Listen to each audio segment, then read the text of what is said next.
ಸ್ಥಾನಕ್ಕೆಂದು ನೇತ್ರಾವತಿ ನದಿಗಿಳಿದ ಗದಗ ಮೂಲದ ಕಾರ್ಮಿಕ ಕುಟುಂಬದ ಬಾಲಕರಿಬ್ಬರು ನದಿ ನೀರಿನಲ್ಲಿ ಮುಳುಗಿ ಸಾವನ್ನಪ್ಪಿದ ಘಟನೆ ಉಪ್ಪಿನಂಗಡಿಯ ನೇತ್ರಾವತಿ ನದಿಯಲ್ಲಿ ನಡೆದಿದೆ. ಗದಗ ಜಿಲ್ಲೆಯ ಶಿರಹಟ್ಟಿ ತಾಲೂಕಿನ ಸುಬ್ಬನಹಳ್ಳಿ ನಿವಾಸಿ ಧರ್ಮ, ಮೀನಾಕ್ಷಿ ದಂಪತಿ ಮಕ್ಕಳಾದ ನಿಂಗರಾಜು, ಸತೀಶ್ ಮೃತಪಟ್ಟವರು.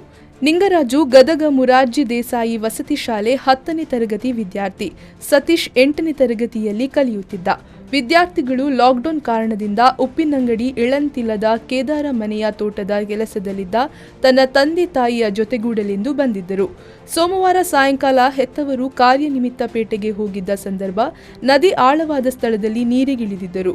ಮೊದಲು ನೀರಿಗಿಳಿದಿದ್ದ ಸತೀಶ್, ನಿಂಗರಾಜು ಇಬ್ಬರನ್ನು ನೀರಿನಲ್ಲಿ ಮುಳುಗಿದ್ದನ್ನ ಕಂಡು ಜೊತೆಗಿದ್ದ ಇನ್ನೋರ್ವ ಸಹೋದರ ಸಂಬಂಧಿ ಬಸವ ಎಂಬಾತ ಭಯದಿಂದ ಮನೆಗೆ ಹಿಂತಿರುಗಿ ವಿಚಾರ ತಿಳಿಸಿದ್ದಾನೆ. ಕೂಡಲೇ ಸ್ಥಳೀಯರ ಸಹಕಾರ ಪಡೆದು ನದಿಯಲ್ಲಿ ಶೋಧ ನಡೆಸಿ ಇಬ್ಬರ ಮೃತದೇಹ ಮೇಲೆತ್ತಲಾಯಿತು.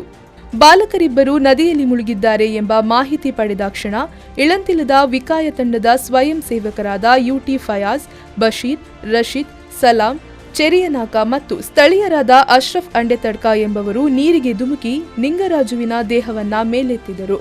ಬಳಿಕ ಸತೀಶ್ನ ದೇಹವನ್ನು ಪತ್ತೆ ಹಚ್ಚಿ ಹೊರತೆಗೆಯುವಲ್ಲಿ ಯಶಸ್ವಿಯಾದರು.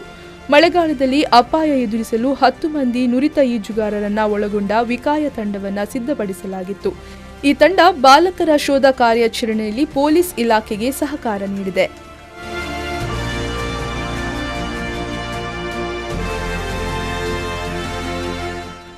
ಅನಿಶ್, ವಿಫೋ ನ್ಯೂಸ್, ಪುತ್ತೂರು.